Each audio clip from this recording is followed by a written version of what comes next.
Dave, you guys were out playing them pretty thoroughly early on, and it seems like after that second goal, the guys, I don't know, they might have let up a little bit, done some things defensively that.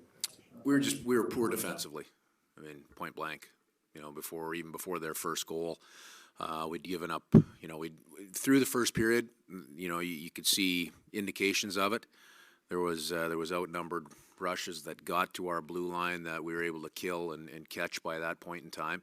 Second period, that started to catch up to us, and then once you look at really each of the goals. We allowed the puck to the inside. We were on the outside. Puck was on the inside. And in order for that puck to get there, our coverage down low, the heaviness and hardness of our coverage low, and on the outside was soft. You talked to them about that. They know that this was a point of emphasis. What happened there? Was it just tired legs, or was there something else going on? No, sporadically we were really good, and sporadically we were very poor. Some of those mistakes are individual, but that's the bottom line. At times of the game, we were excellent, in those coverage areas, but too often we were not. So that sporadic play leads to this type of feeling. Dave, you had obviously some good looks at power plays. Any thoughts about how to get them to break through and score a couple? Well, just you have to continue to execute. We had 5-on-3. We had a couple of real good looks. On the other power plays, we had two or three others.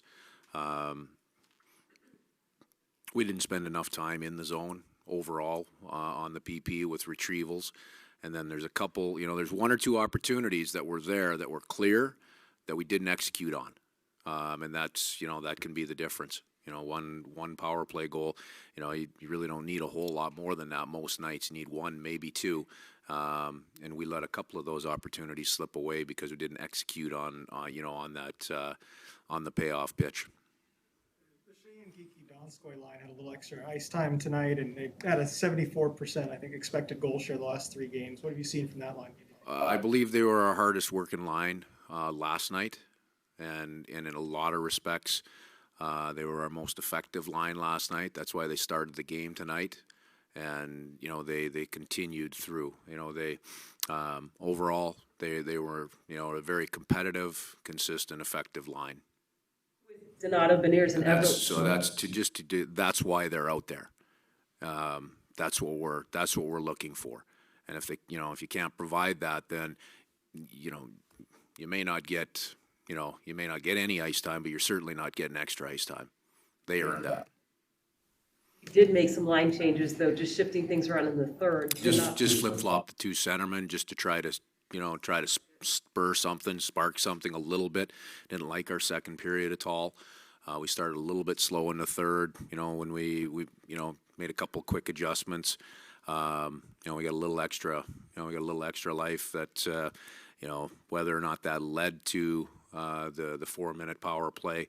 We had a real good shift before that for sure that led into that. The Kings weren't really expected to go to the postseason this year. They're going to the playoffs. You guys have played them fairly strongly all 4 games, but especially the last couple. You won.